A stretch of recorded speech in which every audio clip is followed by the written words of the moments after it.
Runners are now only allowed on the ground after a goal is scored. That's forced coaches to divide their time between the coach's box and the interchange bench. Don Pike sometimes spends 70% of the game at ground level. It's a way that I think we can better communicate with our players.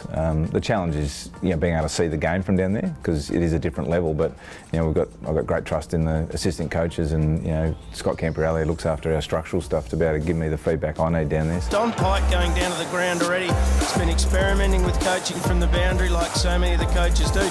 On the bench, he can also work more closely with team leaders. Your senior players need to be able to take messages out and be able to get a feel for what's happening in the game, and that link without doing it on a phone whereby they're maybe not 100% focused. They might be sitting there going, yeah, watching the game, whereas when you've got them face to face, it's easier to convey the message. One former player welcomes additional on-field responsibility. The bit I do like as a footy fan is when games get tight or run-ons are happening, you've got to work your problems out on your own out in the field. You're very much reliant on the teachings of the week. So that's a good thing because players are playing more and having to think more. Others don't share that view. But the player's responsibility is to play.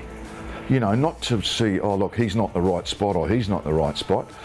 The coaching role is actually to try and help players get through the game. So I think it's just not right to load everything back onto the players. While Malcolm Blight is obviously not convinced. I'd rather get the bigger picture of the game and each player in that. Don Pike is certainly a convert. For me, it's more being able to get a feel for the game down there, and also to work with the players and understand that there's a lot going on down there, to be able to see the game but also be able to engage with the players and communicate clearly with them as to what we're seeing. And maybe we haven't heard the last word on the issue. And I would imagine the coach's first item on the agenda at the end of the year is how do we get some middle ground here, because I think they were too harshly dealt with by going, hang on, just in the goals. I think the coaches will want some control back. Don Pike will be very pleased with that.